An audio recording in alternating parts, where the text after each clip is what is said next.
The content of this video, as well as the thoughts, views, and opinions expressed herein, belong to the presenter and do not necessarily reflect the views of Brigham Young University or the Church of Jesus Christ of Latter-day Saints.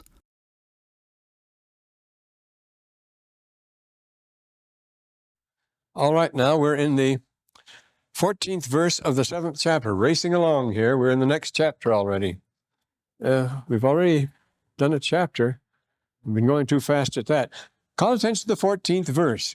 You notice this is a beautiful summary of the splinter group movement. There have always been splinter groups in the church in every age. It was among the Jews, among the early Christians, so on. And there have been over 100 now. Brother Russell, yes? Oh, this thing. Woohoo. Is it working? Well, then I have to talk up then.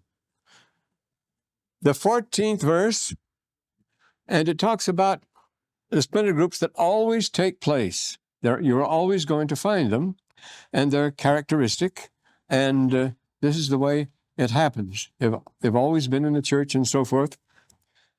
And you notice how rich this verse is. First of all, they were divided into tribes. You know the tribes, every man according to family. The family is the basis of all these splinter groups, of which Russell Rich, who just died recently, Russell Rich has devoted his time to specializing on the splinter groups, which is over 100. There have been over 100 attempts to refound the Church of Jesus Christ of Latter-day Saints by individuals who thought they had special revelations, and they all withered by the way without exception. But these are the characteristics they all have. You notice first they are formed around families originally, and then families extend to kindred, that is wider associations. For example, my wife is associated on various lines, polygamous groups up in Canada, all sorts of things, distantly related. Those are the kindreds. And then the friends. Friends join the group too. And they are all very peaceful. They want to get away and found a new Zion by themselves. They did not go to war with another, but they were not united. They all have different ideas about things. And invariably, they always form about a strong individual. They depend on the leader. When he's gone, the group usually collapses and disappears. You see that? And it says they had peace in the land. They didn't trespass against one another. But if you disagree with them on doctrine, or if you drop out or something, look out. Then they play rough, you see. They stone the prophets and cast them out from among them. The prophets were among these people, but if anybody had his own idea about the doctrines or started preaching, he was kicked out. And they not only kick him out, they denounce him, and the barons and so forth. Now, I personally was very closely associated with Glendenning and the Order of Aaron, and the Laffertys came to see me often here, and Bruce David and Peacock, who had a group going down at Manti and so forth. They'd invite me down, try to convert me, and ask me about things and so forth. These ended in murder, these people. The Laffertys, Bruce David and so forth, they started killing. And then the LeBarons, another example. The singers are very local and so forth. But way back before Joseph Smith's day, Jemima Wilkinson in New York State, not far from where Joseph Smith was, they wanted to preach the restoration of the gospel. They expected angels. They felt that people had fallen away, but they felt that the prophet, that Christ had come again in the person of Jemima Wilkinson. As soon as she died, the whole thing just disappeared. Glendenning became inactive, and suddenly the Order of Aaron, you hear no more of it. All these have just withered on the vines. I say there have been well over 100 of them, and this is the way it happened. So this is quite a test for the church, isn't it? People are still breaking off. They're still saying, well, it can't do without me. I'll blow the whole thing wide open. Nothing can happen and so forth. Why does it go on? Well, we're going to see. It's going to tell us why this happens now, and it's very relevant to what's happening today. Now, this is the difference, of course, in 15 here.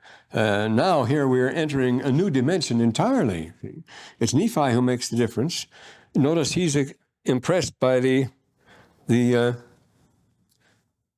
appalling spread of the turnover here. The voice of the Lord had witnessed angels and had power. Well, he'd been visited by angels and seen power. This is the macro. This solves it. See, unless you're going to get this, we're just going to go on squabbling forever. The upper world, the other world has to intervene sometime and enter into the picture. Otherwise, we're just going to go around in a circle and hold meetings and have our committees and conclusions and so forth and fight with each other, and you get nowhere. Reformation is not restoration. Restoration is the new word that churches are adopting now. They've adopted it only since 1960.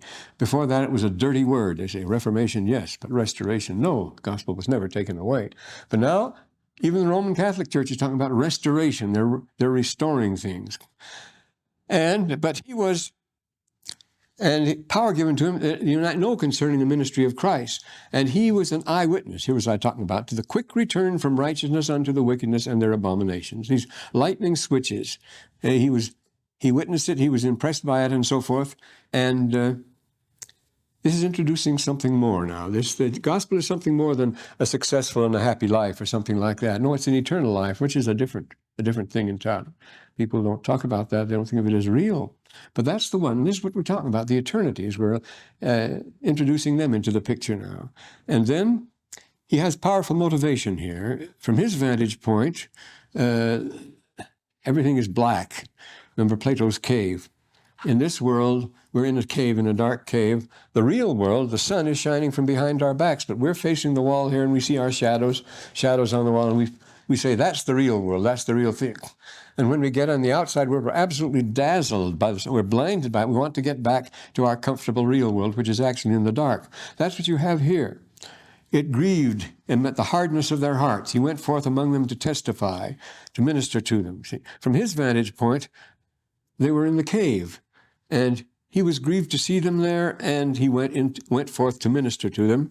And ministers used a lot in the Book of Mormon. We see in the 17th verse here, to minister. When Christ comes and ministers, when angels come and minister, what do? To minister is to help people, to give people something they need, but above all is to teach them. The words, you minister with words. These were the words which he ministered. We have that expression used in 35 here and so forth when the Lord comes. And the angels come and minister to the children. The picture we get is he walks among them, they walk among them and chat with them, comfort them, discuss things with them, talk with the children, talk with the people.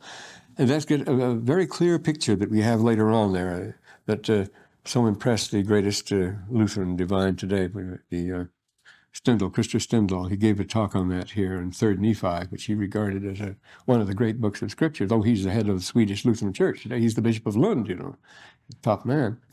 But anyway, that 3rd Nephi made an impression. We'll get to that soon enough. But notice here, he ministered, and it was, notice, and many of the things can't be written. They minister things that can be written. It's the words they minister, but they can't be written here. And here he says an interesting thing. You wonder why we've been taking things so slowly and so forth. And that's here. He won't write them down. If he could, a part of them would not suffice. Therefore, I'm not going to write them. I won't give you a part of them. You have to get the whole. You have to get the whole picture here. Otherwise, here, won't you give us just a few of these angelic words and so forth? He says, no. A part of them would not suffice. You must get the whole picture here. We must see what these verses have to tell us, and we haven't. We skipped through it. I got a letter from an editor of a Catholic journal here, and he just skipped through the Book of Mormon, for example, and there are lots of things he needs to be enlightened about. He's very nice in asking questions about it, though. Very fair. Well, he ministered these things, but these things can't be written. So that's how we study the Scripture. You don't study the Scripture in part, would not suffice. We don't go through these things, you see, on roller skates. You take a little time here. But Nephi ministered to them with power and great authority.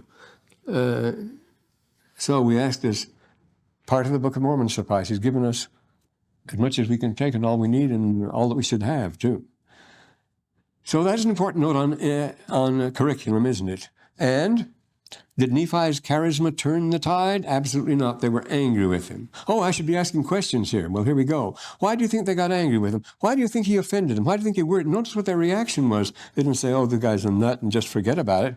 He wasn't going around shooting people or anything like that. Why would they get angry with him? And it says because it was impossible. They couldn't believe his words. He had proof. And you see what was the nature of that proof? Here we go. It's about time. I'm neglecting my duty here.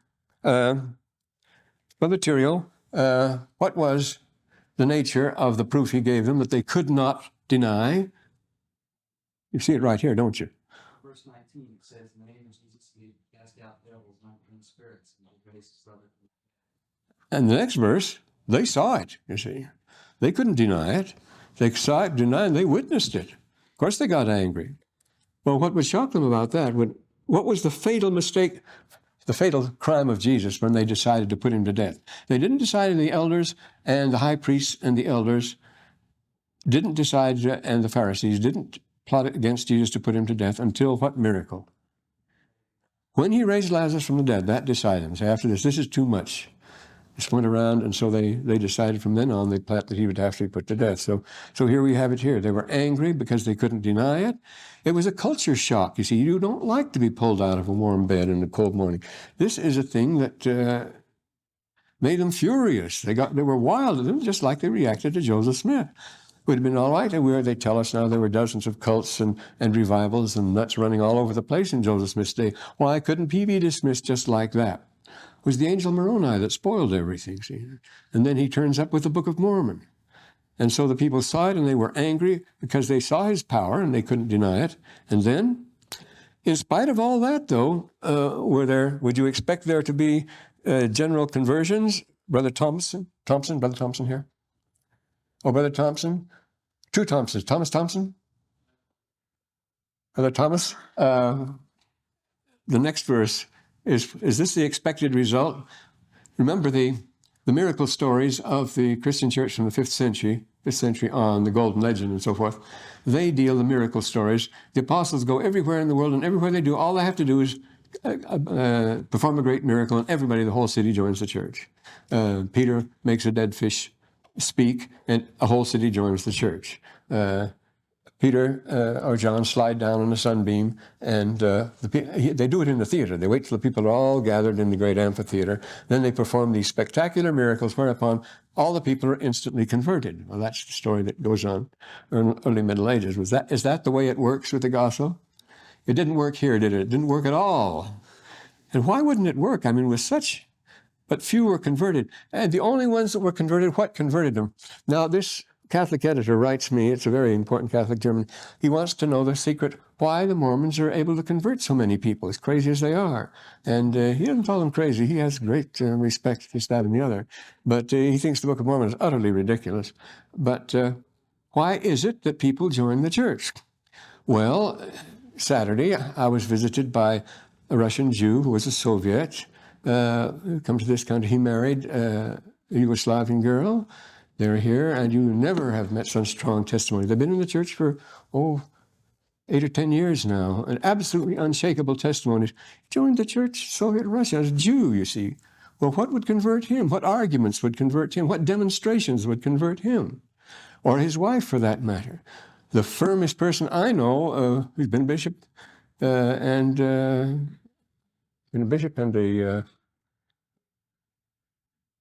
he's been a... What does he call them in the army anyway? You have to go and see the padre, yes. Well, but anyway, he's been bishop. He's a stake president now.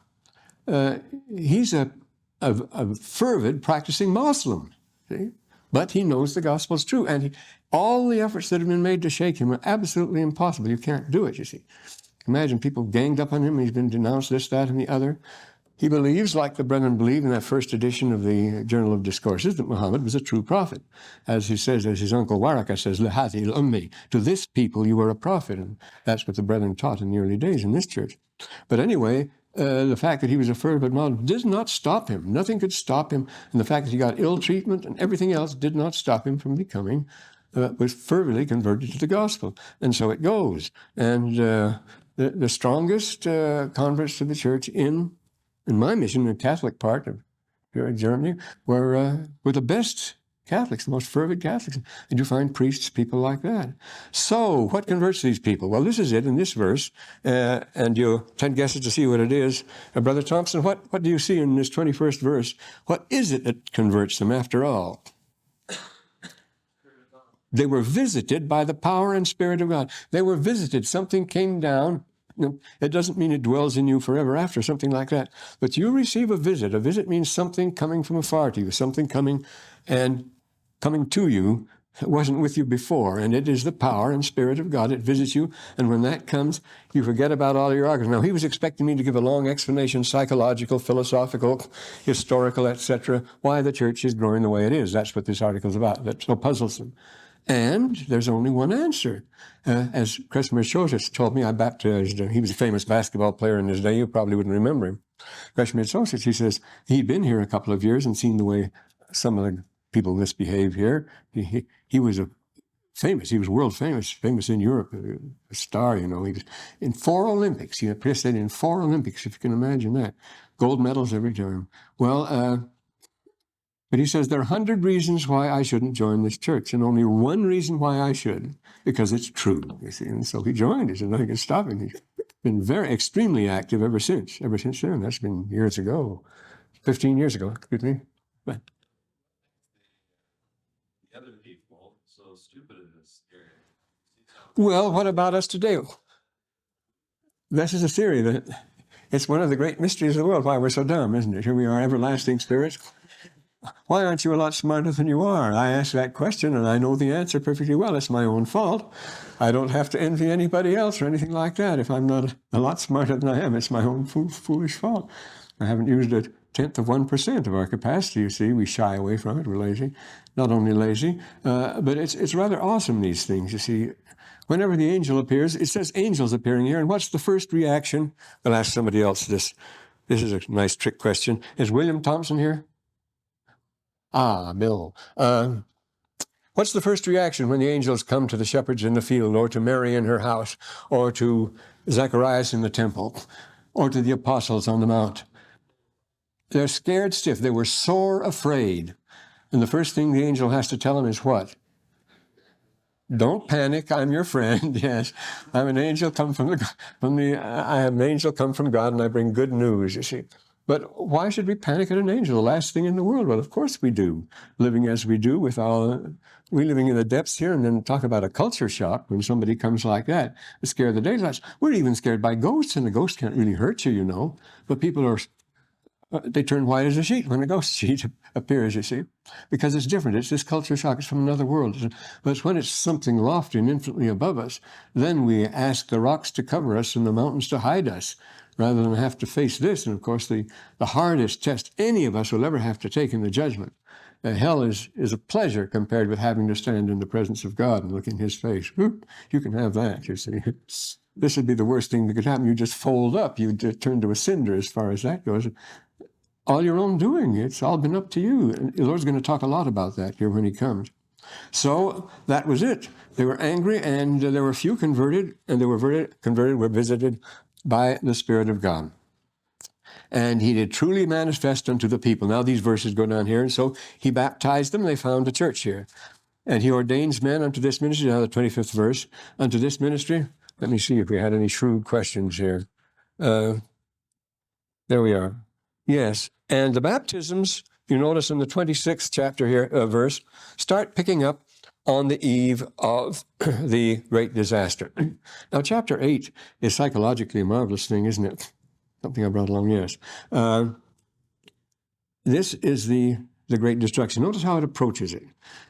How it came to pass, according to our record, and we know our record was true, for behold, it was a just man. Why does he knock himself out to convince us? And notice the second verse, if there is no mistake in the reckoning and so forth, he takes these first 2 verses to reassure us. And why do you think he does that? After Brother Thomas comes, Brother Thompson? Brother Tolman.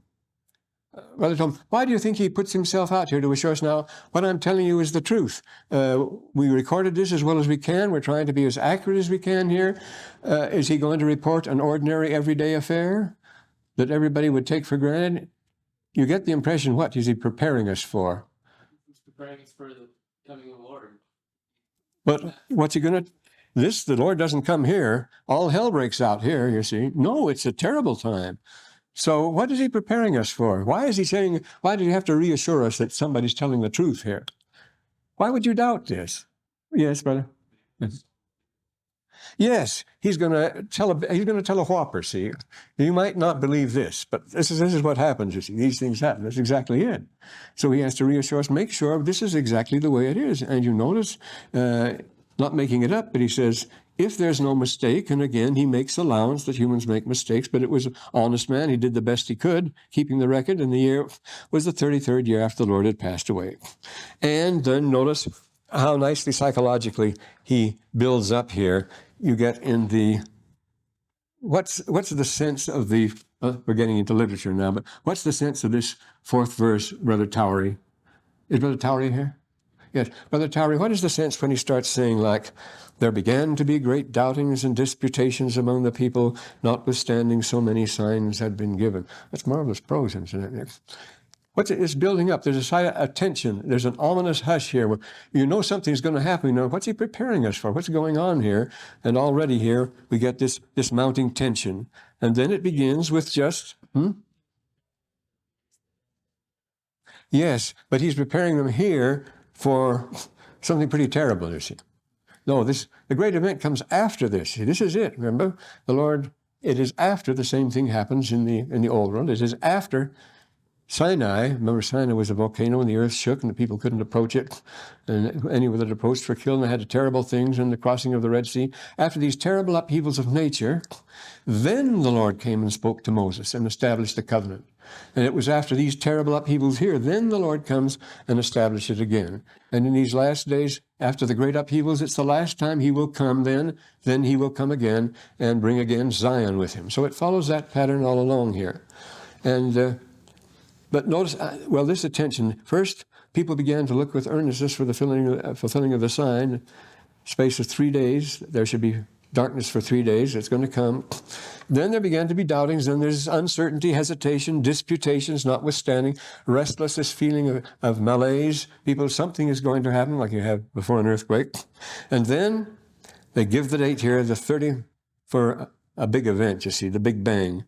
The 34th year, in the first month, the fourth day of the month, there rose a great storm. It just begins with an ordinary storm. These things always begin that way. And then the storm turns to a hurricane, you know. It begins to, where does the hurricane come from? The word hurricane come from? Anybody know? The Central American. Huracan is the god of winds. Huracan, the word hurricane comes from the Aztec, or probably from the Toltec language. The hurricane was the god of the hurricanes, the great storms that sweep in from the Caribbean there.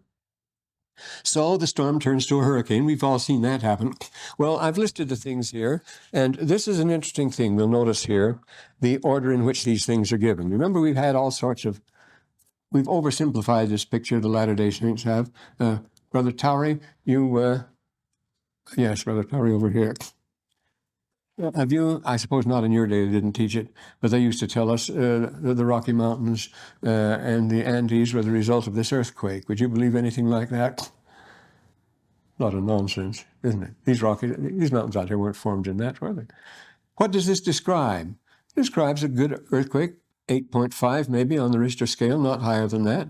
Many cities were spared from the epicenter. It describes everything in its proper order, exactly as such an earthquake would occur. As is it given to us from the Sister Tremmel? Is Sister Tremmel here? You who is Sister Tremmel? Or Brother Van Werkum? Brother Van Werkum. He's giving it to us as he, talking about these terrible things that are happening. Does he give us any figures, any numbers here? He doesn't give us any figures on the Richter scale or the other scale, the Willman scale. And how is, yes, it's described in what terms? Is it described, let's say in scientific, objective, and so on, as it appeared to people? It's described as eyewitness. It's an eyewitness account from various people. When this happened and this happened, these are exactly the things people would report that see it, you see. It's the impression it made. And there's no gross exaggeration here at all. We've seen a pretty good earthquake in San Francisco, and this is nothing. Yes, brother? Going back to verse 5 for a second. Verse 5. The date that it happened. What do you think is the calendar that they use? Would it be the Hebrew calendar or On the fourth day of the month, yes, they're following the, seems to be the solar calendar they're following. The lunar, they have both the lunar and the solar calendar, though. That would be a thing, because it tells us, for example, when the Moroni entered war and caught up with the terrible, where his general Nephi went and murdered the Lamanite leader in his tent, Malachi. He says it was the first day of the year, and the weather was very hot. Well, of course, they were in the tropics. Wouldn't make any difference as far as that goes. It was in the tropics. It could have been the equinox, the first day of the year, or it could have been the 6th of January, the first day of the year, which is Epiphany, the first day of the year in most Christian nations in Europe. Or it could be the 25th of December, which is the Roman first day of the year. But it has to do with the calendar, and it has to do, of course, when the sun and the moon, they don't match each other very well. But it has to do when the new year. It could be the agricultural year. But they know what it was anyway. And first day of our year, you see, we'll find that out. Well, somebody could figure this out, I think, from the Book of Mormon. And this is what happened. As we list the things this way, what do we have? I listed them already. Here we are. First, you start out, notice, and we parallel these things just to check them briefly from books on earthquakes here, which we did once. We start here on 262. This is what happens. First of all, there arose this great storm, and then the usual thing, and then it became a hurricane, and then this phenomenal thunder, this thunder out of the ground, this unspeakable noise and so forth. First of all, there was, I say about 11 on the Wood-Neumann scale, but there were some cities which remained. We're told in 815 here, some remained, whereas in the great Assam earthquake of 1950, the damage was total over a vast area. It was total. There was nothing remained after that. I have an account of that here, but I'm not going to read it. Well, we're taking the Book of Mormon events in order here and going them down rapidly. We'll first, better put them on the board, yes. First, a great storm and a terrible tempest, the hurricane. Then, major earthquakes are often accompanied by heavy rains, thunder and hailstorm, and violent tempests. So some specialists insist there are some indications that certain weather conditions may trigger an earthquake, as in the Japanese earthquake of 1923. It was accompanied first by a great storm, then a hurricane, then terrible rains and thunders, and then came the earthquake. And the Japanese seismologists maintain that the low barometric pressure was the trigger which set off the earthquake. Well, anyway, great earthquakes are preceded by great storms. Then there was this lot of noise, this terrible thunder, insomuch that they thought the thunder shook the earth, you see. And that's the impression you get. Now, here we're quoting from Eby's book on earthquakes and from Hex and others. In accounts of earthquakes, we're quoting here, we always hear of the frightful noise which they produce. But in addition, it seems that sometimes the earthquake can be heard before it is felt.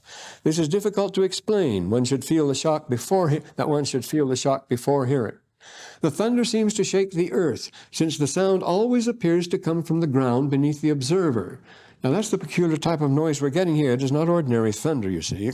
It says Yes, a terrible thunder, insomuch that it did shake the whole earth as if it were about to divide a thunder. Well, how could thunder in the sky shake the earth, shaking it apart? Well, as it says here, that thunder that precedes the earthquake, the major earthquake, comes from the ground. It's terribly loud, and it comes from under your feet. And the sound always appears to come from beneath. In the Assam earthquake, is quoting from the official report of 1950. One thing is stressed in all reports: the awful rumble that heralded the outbreak of the earthquake, a deafening roar louder than anything any of the witnesses had ever heard before. So you have this tremendous super thundering sound coming before. Then it's time to run for cover, but where do you run? Not in the house. That's what wipes people out, isn't it? Well, then what comes next? Then verse 7 here.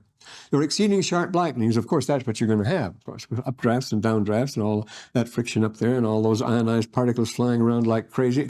You're going to have these terrific, exceeding sharp lightnings. Well, in a cumulonimbus, which is what you're going to get here, certainly a cloud that high, you always get lightning, and you always get hail and all the rest of it. And we're told that the great Guatemala earthquake of September the 11th 1541, which completely destroyed the old capital, was preceded by the fury of the wind. The incessant appalling lightning and dreadful thunder were indescribable by their violence. The lightning. One still unexplained phenomenon of earthquakes, we're told in Byerly's book on seismology. It says, all types of lights are reported seen. There are flashes, there are balls of fire, there are streamers. The terrible winds at Guatemala City match the Book of Mormon high winds with occasional whirlwinds, where we're told in the 12th and the 16th verses and the 13th and 14th verses of the next chapter that they carried some people away. Carry everybody away. But there are these swift winds that carried people away. You know, Parley P. Pratt's wife was carried away by a tornado in Davis County and never heard of again. They used to have those, well, they still do have awful winds up there. We don't have them down here. We're blessed here anyway. We're extra good people. In the Japanese earthquake of 923, the earthquake reached terrific violence, and the first thing that happens when an earthquake comes, fires break out everywhere. That's what happened here. Fires in turn set up minor tornadoes. In the Assam earthquake, strong winds raised the dust until visibility was reduced to a few feet. And the city of Zarahemla did take fire. Now, the major cause of earthquake death is buildings falling in cities. Earthquakes are not really very dangerous if you're away from the town. Tell us that. It's the houses, it's the buildings that do the destruction. As recently in Mexico City, a classical example there, quite recently. But what destroys the cities is the fires. The fires break out immediately because you have fires on stoves and so forth. All water mains are broken and the like. Things start burning furiously. Just in this local earthquake down on the Embarcadero on the waterfront in San Francisco, the fire started out. There's no way you can control it because there are fires in the house. They didn't have wires disconnected or anything, but they cook on fires and they light with fires. So the first thing that happens in a major earthquake, everything starts catching fire. And this is what happened. The city, the whole city, known as the city of Zarahemla, did take fire. 8 and 8 would appear from the account of the Nephite disasters. The main cause of the destruction was fire in the cities. Verses 8 to 11 here. City of Zarahemla did take fire. The city of Moroni did sink into the depths of the sea. And the city of Moroni, the earth was, well, this is another one here. This agrees with the major city problem. Well, here's a quotation again. Earthquakes are largely a city problem, mainly because the first heavy shock invariably sets fires all over the town. The Japanese experience in 1923, I remember that. I remember the day that happened. We had a Japanese gardener, and he gave us all the details on it.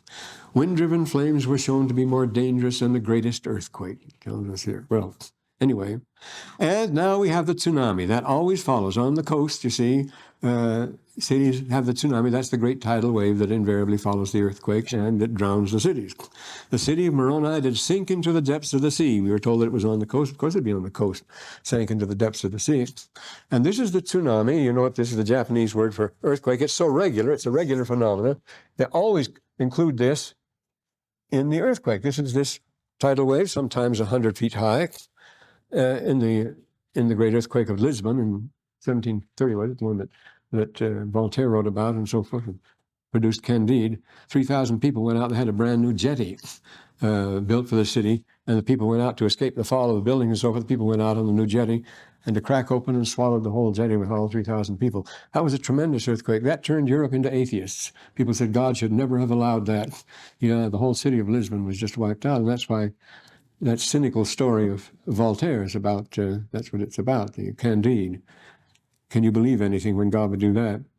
The city of Moroni did sink into the depths of the sea.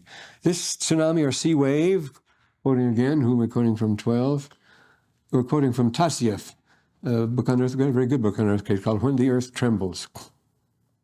In the winter of 373-2 BC, we're talking about here the last days of the Book of Mormon people, the city of Helika in Greece disappeared beneath the sea. Not a single soul survived. Very interesting there. You see, this is what happened. And here, the tsunami, the book tells us, is the most spectacular and appalling of all earthquake phenomena. It almost invariably follows a major quake upon the coast. Along with this, however, we have in the Book of Mormon recorded what seems to be a permanent submersion of coastal areas. The waters came up in the stead thereof and remained. You notice that the 9th chapter, the 7th verse here, it tells us the waters came up in the stead thereof, in the place of what there had been everything else. And in in the Chilean earthquake of 1960. That was a dilly, 100 miles of coast, 30 miles wide, sunk in the sea, and is still there. Not much was reported about that. This Taziev was the one who reported on it, and he is a specialist in that. He said, we would have taken these flooded stretches, permanently flooded, for coastal lagoons, if here and there we had not seen roads that ran straight toward them and into them, roads that vanished or sometimes showed under the stagnant waters, branching into what had been the streets of a town.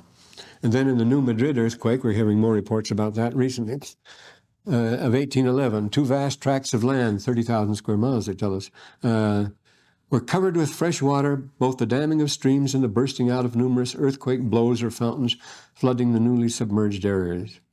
And, of course, you're going to have volcanic activity with this. Central America is a string of volcanoes, as you know. And when earthquakes are active, and volcanoes are, because they're caused by the same thing, namely the subduction of the Pacific Plate, plunging under the continental frontier, under the shelf. It's not under the shelf, it's under the continent. That's what produced Mount St. Helens and all the mountains along there, and runs down the coast here, and especially, of course, in that narrow land of Central America. So the earth was carried upon the city of Maronaha, and in the place of that city there became a great mountain. In September, I got a picture of it here, in case you should doubt it. In September 1538, during a tremendous storm and tidal wave, a volcanic mountain suddenly appeared and covered a town near Pozzuoli on the Bay of Naples, and ever since the mountain has been known as Monte Nuovo, or New Mountain. Well, there it is, carried up and covering the town, and there's been a very good documentary. We have it on Channel 11, come out about that earthquake in the town of Pozzuoli. It's been still ever since, but just in the last 2 or 3 years, the harbor has rose 15 feet. The wharf in the harbor has risen 15 feet above its former level. So things are active, and the town's being vacated now. More things may happen. But, well, since this book was printed, we have some beautiful examples of that. Surtsey in Iceland, that town, that prosperous fishing town. Now you've seen the lava spurting up and so forth. Now there's this huge mountain over it, covered by the mountain with a volcanic mountain of ash and mostly clinkers, mostly lava. And others, Paracotin in Mexico. How when is that now? 10, 15 years ago? Anyway, it was after this came out. Paracotin is now something to see. It's a real mountain. There was no mountain. It was just a cornfield, dead level and so forth. All of a sudden comes a volcano building up, and in a year, tourists were going to see the new mountain, Paracotin. So these things happen. And it happens, there was a city near it, like Monte Nuovo. That's the new mountain, which was in Politica Ligure. Well, I'll be darned, that's where it gets its name. And so it goes. And then what else do we have? What other phenomena? We got this phenomenon, the volcanic ones. And then, oh yes, the quakings did last for about 3 hours, verse 19. And of course the aftershocks, tremblings and groanings continued for 3 days. You always get aftershocks after. Now look, there have been no studies of earthquakes. What would Joseph Smith in New York know about this sort of stuff, or anybody else, as far as that goes? During which time the afflicted people carried on in a hysterical fashion with frightful howling and lamentation for the dead and so forth. We saw that in Mexico City. And then there was this thick darkness. This was really something. A thick darkness. They could feel the vapor of darkness. Neither could there be fire kindled, so great was the mist of darkness. And well, when we talk about God did send down fire and destroy them, that's volcanic activity. Well, we recall the greatest catastrophe of modern times, Mount Saint-Pierre in Martinique in 1902, and Mount Pelée in 1906. Now, and what did the people die of? 60,000 odd people from Mount Pelée. This wasn't Krakatoa, which was practically a desert island. The 60,000, they were suffocated. They died of suffocation. The air was so thick. They died of suffocation when earthquake dust, volcanic and ash, steam and hot gases, mostly sulfurated hydrogen gas, took the place of air. In some areas, the Book of Mormon reports, the people were overpowered by the vapor of smoke and darkness. They were killed by suffocation, which is the cause of, again, a major cause of death in earthquakes, and so lost their lives. The 13th verse of the 10th chapter. And even without volcanic accompaniments, earthquakes do kick up a tremendous dust, as you know, accompanied, as Seeberg says, by phenomenal vapors and astonishingly thick air. In the Assam earthquake, such a contamination reduced visibility to a few feet and made breathing a nightmare. According to 3 Nephi 8:21 and 22, however, the vapor of darkness was not only tangible, but it defeated every attempt to light candles or torches for illumination. And so we get Thera and Krakatoa, where the same thing happened. Where it says they couldn't light any more lights. Where have I got that here? Well, anyway, the Book of Mormon mentions, and then this is another one, of course, the rising and sinking of the land. Well, that's what happens. Of course, we're talking about plate tectonics here, see? Mentions the rising and sinking of the land, forming new hills and valleys. There's no mention of mountain ranges here or anything like that. It gives us the New Madrid earthquake, the one I mentioned in 1811, 1812, over an area of 30,000 square miles, lowered the land to the amount of 15 feet in some places and raised it 6 feet in others. But the Japan earthquake in 23, over 500 square miles, some areas were lowered as much as 700 feet, and others were pushed up as much as more than 800 feet, so that you had a 1,500-foot difference pushed up like that. We saw that happening one day going up to Santa Barbara. There was an earthquake along the coast we were driving, and suddenly the whole mountain just slipped down like that. Well, you've seen a mountain slip down here. It wasn't an earthquake. But that's what the hydrographic surveys showed after the Japanese earthquake. So the earth is cast up after. Notice these things are mentioned after, when they had a chance to inspect the land, and they saw that it was all broken up and so forth. And some cities escaped total destructions. They didn't lie at the center of it, and so it goes. Well, we're told here, another quotation, Central America lies in the heavy earthquake belt, as well as being both coastal and a volcanic area. And it is a perfect setup for this sort of thing. And so we see seams and cracks everywhere, highways broken up and level roads spoiled, and many smooth places made rough. Well, you could go around and make a film of this, your own documentary. You see, it's just a big earthquake is what it is. It's not the creation of the North American continent. We're not dealing with continental drift and things like that. But this is one of the periods of destruction, one of the destructive periods. It was in other parts of the world from the same time. They date almost exactly the same time, about 30 A.D. They date the great earthquake at Qumran, which is near Jerusalem, a few miles away. The steps that go down and what they into the water, what they call the baptistry now, the steps are split 18 inches like that. One side of the stairway drops 18 inches under the other. That was a big drop. That was a real earthquake at that time. Of course, that's a very active earthquake cone. That's the Jowf. That's the Great Depression that runs right down, which is the Great Rift, which forms the Red Sea and goes right on up through the Anti-Lebanon, through to Baalbek, and goes right up to the headwaters of Euphrates. Well, anyway, this is a good description, but it's preparing for something now. This is just as we say, these things happened in the time of Christ. And so the changes, topography, have anything else here to lift out? So it was not a time of general extermination or mountain building. There have been such times of extermination. This is important for us to know today. Of course, a few years ago, we wouldn't, well, it says since the 1980s, so I'm going to refer you again just to make your flesh creep, as the fat boy says in, is it Dombey and Son? I wants to make their flesh creep. This recent issue, 1989, June, is devoted to extermination, the march toward extinction. And this is very relevant to our particular age, because it is man that does the extinguishing, and the Lord explains that when he comes. He says, you are wiping yourselves out. So this is what the situation we're in now. Well, just read you the introduction here. Pretty sensational.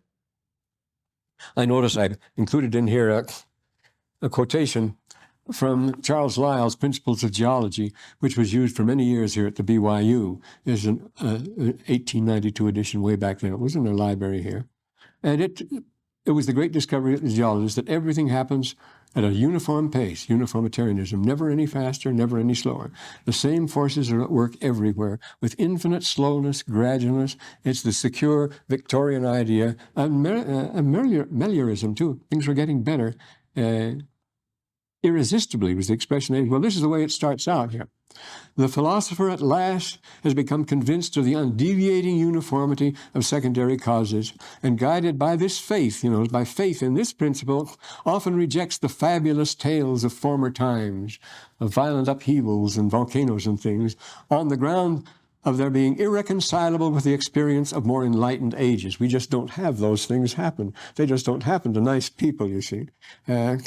They tell of terrible events, but we know better, he said. And on the frontispiece of the cover, it says the shows, well, this Puccioli as a proof that things happen with infinite gradualness. And if there's anything, it proves that things happen very fast. Well, but this is the way this latest issue, less than 6 months old, of the Geographic says. During the same time, since the 1930s, as many as 100 acres a minute of the world's tropical forests, among most richly populated inhabitants of the earth, have been destroyed. Ecologists can only speculate about how many unnamed, unknown creatures have vanished with the trees. An estimated 1 million species will be lost in the next 25 years. Not 1 million animals, but 1 million species. I didn't know there were that many. 1 million species will be lost in the next 25 years at the rate of one every 15 minutes. Every 15 minutes a species, which has worked a long time to get going and has been around for an awful long time and has adapted itself to its environment and so forth.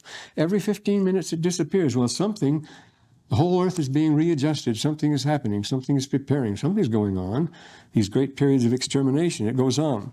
Many scientists contend that our planet is experiencing its greatest mass extinction in 66 million years. At that time, the dinosaurs vanished along with between 60 and 80% of other animal species, and they vanished suddenly and were replaced suddenly. That's what it's talked about here. Trilobites, ammonites, triceratops, Titanotheres, all were victims of at least 12 mass extinctions. There have been 12 mass extinction periods. They're outlined, their diagrams and so forth here. 12 times when almost all the life on the earth was extinguished and replaced again. And this, well, let's read what it says here. 5 of them immense. This was not one of the immense ones. This was worldwide, we know from other records, this time, the time of Christ. But it didn't wipe out the human race or form new continents or anything like that. This is one of the bad ones, but this was one of the immense ones. 5 of them immense that our planet has endured since the fossil record of animals began 800 million years ago. Mass extinctions. The concept has hit science like a fireball during the 1980s. You see, a few years ago, we'd never dream of talking about a thing like this. In fact, this is going altogether too far. Now you're kidding. Of course, two things go wrong. We lose a few trees or something like that. So what? That's the attitude, certainly, of my grandparents and parents who were in the lumber business and those things and mining. And they said, oh, yeah, there's always plenty left. Ha-ha. Well, concept has hit us during the 1980s, and of course, we suddenly become environment conscious. This is a new thing. Well, it goes on here. Paleontologists have long realized the occasional large numbers of species disappeared simultaneously from the fossil record. The cause of these great dyings has remained obscure, but all that is changing. Innovative geochemical techniques are coaxing subtle secrets from ancient rocks. Fossils are being re-examined. Computers are finding provocative patterns in the extinctions. In the process, the rules of evolution are being rewritten. We were so certain when I figured into BYU, we just had it down cold. That's the only way it could have happened. All rewritten now. And so is the 4 billion year history of life on Earth. Coase talks about the iridium-rich clay. Scientists now concur. Well, you may have seen last week, it was on BYU and Channel 7, also the same thing, called the Miracle Planet. It's the Miracle Planet. And that was a geological thing on the forming of the planets and on the periodic destructions through meteorites and so forth. Most scientists now concur that at least one great extraterrestrial object struck the planet. But what did he say here? The greats, well, here we go. In the first years after the Earth was hit, dust blanketed, well, here's what happened, of course. Yellowstone, entire world caught fire. To get the amount of soot we find, as much as 90% of the world's forests must have been burned when this particular meteor struck. Winds of 100 kilometers an hour would have swept the planet for hours, drying trees like giant hair. 2,000-degree rock vapor would have spread rapidly. This is a much bigger addition than this, you see. Mass extinctions do occur. They force a new perspective on the history of life and on the gospel as far as that goes, because we're talking about that too. Remember, Brigham Young said Adam wasn't the first man of that name who lived on the earth. He replenished the earth. Who knows? We won't talk about that now. Mass extinctions change the rules of evolution, explained David Jablonski, University of Chicago. He says, when one strikes, it's not necessary the most fit survive. Often it's the most fortunate. Did he say anything here we might want to talk about? And then when it returned, animal life exploded across the planet, the start of the Cambrian. When it comes fast. When it goes fast. It's not this slow-paced, infinitely slow, long thing. Hooty. Well, so let's behave ourselves. There's some nice pictures and all that sort of thing. At least 6 mass extinction. But the greatest of all will probably be caused by the human race itself, and we're making it now. That the upshot of this article is the most complete extinction is this. We go around and do a thorough job bit by bit. We don't do just sweeping a clumsy job. We don't go in with a sledgehammer. We go in, pick our way through, and wipe out species after species, ending up with ourselves